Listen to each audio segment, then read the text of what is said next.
السلام عليكم ورحمة الله وبركاته، حبايب قلبي، ازيكم عاملين ايه؟ يا رب تكونوا كلكم بخير وصحة وسعادة. طبعا انا غِبت عنكم فترة طويلة، معلش سامحوني، نظرا للظروف يعني كده بامُر بيها شوية، وكانوا اخواتي في أجازة وأنا كنت باقضّي معاهم في الأجازة، وزي ما أنتم شايفين من ضمن الأجازة كنا في البلد عند أهلي، واخواتي جابوا عِجل وذبحناه، يعني ذبحوه كده زي ما أنتم شايفين. جات الناس، كان طبعًا وقت الذبح طبعًا جُم بعد الفجر على طول، فكانت الدنيا مضلِّمة شوية، اللي قدرت أصوّر الجزء ده بس. المهم هنا بدأت أجهّز لهم بقى، قالوا جهّزي لنا بقى الفتة والكلام ده وكده، فقُلت لهم: "طَب تمام ماشي، هات كمية عيش." جِبنا كمية عيش وقطّعتها كلّها ومليت بيها الصاج زي ما أنتم شايفين كده وحطيته في الفرن. قُلت عشان يتحمّص العيش كلّه مرّة واحدة، كان كمية عيش كبيرة لإني هاعمل فتة كتير.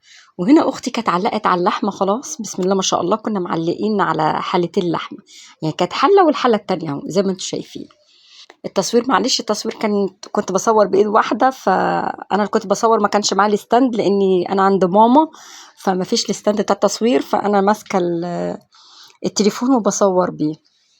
طبعًا هنا جِبت الرز زي ما أنتم شايفين كده وعملت الرز، وهنا كنت باعمل الخلطة التانية، الناحية التانية باعمل إيه، اللي هي الصلصة اللي هي بالتوم، فكانت كمية توم كبيرة كده فرمناها وحطينا التوم زي ما أنتم شايفين. طبعًا وأنا باعمل في الفتة وباجهّز فيها كنت باكلمكم قبل كده، كان جات لي تعليقات في الفيديو اللي عدّى بتاع التصوير بتاع شقة أخويا، واللي يسألني يقول لي هو هيتجوّز، هو مش عارفة، لأ أخويا متجوّز ومعاه ولاد وربنا يخلّي له بيته وولاده، بس كل ما فيها إن هو يعني عاملة الشقة دي عشان لمّا ينزل من الكويت أو ينزل يعني فيبقى نازل فيها يبقى له مكان.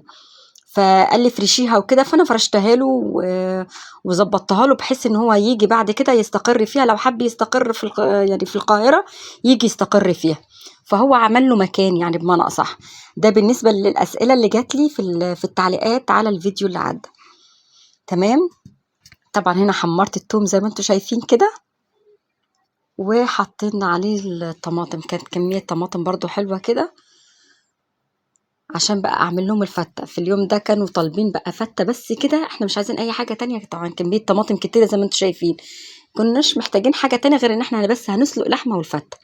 طبعًا كانوا شوية فتة سُكّر، والله سُكّر كده، يعني طعمهم حلو جدًا. الدبح اللحمة يعني سبحان الله، اللحمة لمّا بتطلع، أنا كذا مرّة أجرّب الموضوع ده، يعني اللحمة اللي يعني بتتدبح مثلًا في البيت وتبقى طالعة كده مثلًا زي لحمة عيد الأضحى والحاجات دي، بتبقى مسكّرة وبتبقى ليها طعم تاني، ما تعرفوش سبحان الله إن هي طالعة للناس أو طالعة لله، وإحنا كمان أهل البيت بناكل منها، فبجد بتبقى حلوة جدًا. مش عارفة ده الإحساس ده حاسّاه أنا بس والّا أنتم حاسّينه معايا، مش عارفة. بس أنا دايمًا باحس الإحساس ده، لحمة عيد الأضحى أي لحمة مدبوحة بتبقى كده. المهم هنا خلاص جهّزت الصواني وجهّزت الفتة بتاعتي، وحان بقى اللقطة الأخيرة بقى إن أنا باجهّز إيه، الصلصة كده باحطها.